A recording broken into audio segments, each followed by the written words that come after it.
The big news here, now this is big news that happened yesterday, and the reason it is such big news is that this show, and this show alone, since 2018, has been saying that Australian taxpayers, your money was going to the United Nations Relief and Works Agency, the awkwardly named UNRWA.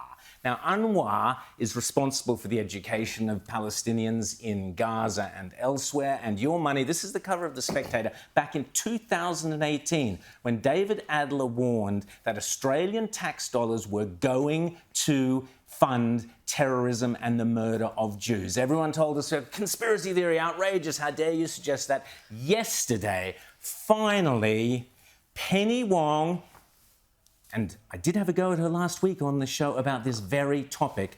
Penny Wong has finally suspended your tax dollars, $6 million of your tax money going to UNRWA. The reason being because the world is now sitting up and paying attention to the fact that UNRWA is being accused of funding terrorism activities, the very same accusation we've been making repeatedly on this show for many, many years. Finally, some good news, Rita.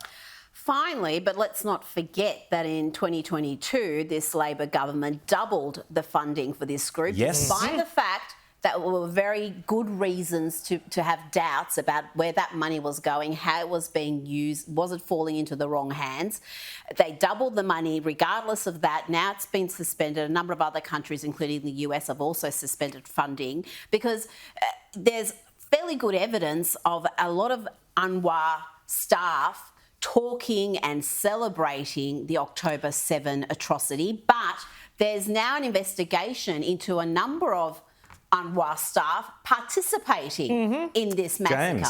Well, look, I mean, we know that they celebrated. Back in November, I reported on this at the Daily Telegraph that many people who are teachers, officials, doctors, nurses with UNRWA, they were all on their social media saying, oh, glorious day, how wonderful the rape and murder of all these Israeli civilians couldn't come soon enough. Thank Allah for that. But there's a broader point to this. And when I went to Penny Wong's office about that, and they said they seemed quite concerned. It did seem at the time like they knew that there was a problem here. But the bigger problem, this whole idea of the UN Refugee Works Agency, the whole point of that has created 3 or 4 generations of people who still consider themselves refugees. No other people who have been displaced by any conflict consider themselves refugees 3, 4 generations on. And this fiction is the thing that winds up getting in the way of any peace between Israel and the Palestinians. Because as you tell the Palestinians you are perpetual victims and your children and your children and your children's children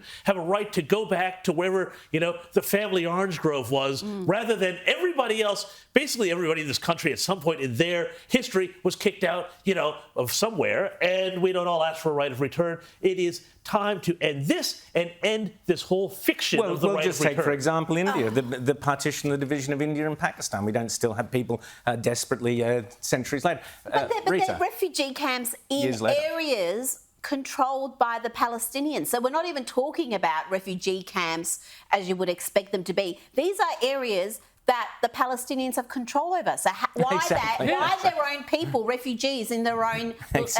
And they're taking all the aid to buy Range Rovers and dig tunnels. It's ridiculous. The whole thing is ridiculous. But like you said, it is tied. It's a political mechanism. It is the victimhood mechanism, and that's what is the currency they trade on. That's why they've got people marching in the streets of Melbourne and Sydney for them every weekend. Well, let's talk about that because, absolutely. And let me just briefly reiterate the point. Why does the Australian government, the Labor government of Penny Wong and Anthony Albanese, why did they ignore the warnings coming from this show year in, year out? They just completely ignored it and were paying your money, your tax dollars, to UNRWA, money which we warned, which many people knew was going towards funding terrorism. Why did they ignore the voices from Australia and press on ahead? And you know who else knew? The UN would have known or should have known. It's either incompetence or something worse, because there were all sorts of evidence and accusations and credible allegations being made,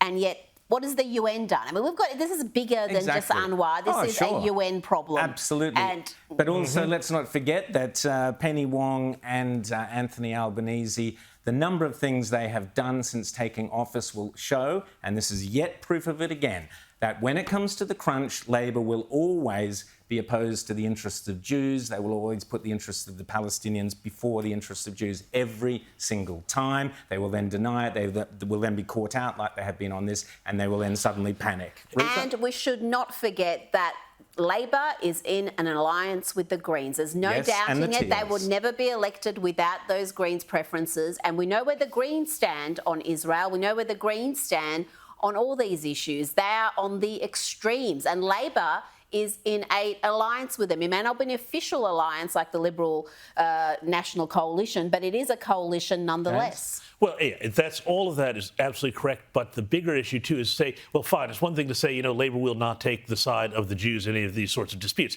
That's fine. I mean, they used to. They used to once upon a time. And there are still some members of the Labor caucus. There's still some members of the Labor caucus who are quite sensible on this still. But unfortunately, they're in the minority, because what's happened is that Labor, as you say, drawn to the left by the Greens, they have been infected with this sort of academic Marxism that equates Judaism and Israel with colonialism, with Western civilization, all of the things that they hate. Hamas is obviously, no matter what they do, is, the oppressed, so they're the victims. So whatever they do, they must have had a reason. They look at Hamas's crime and say, oh, well, if Hamas was so brutal and so terrible, they must have had a good reason. That's their logic for it. That's how twisted it is. Oppressive narrative.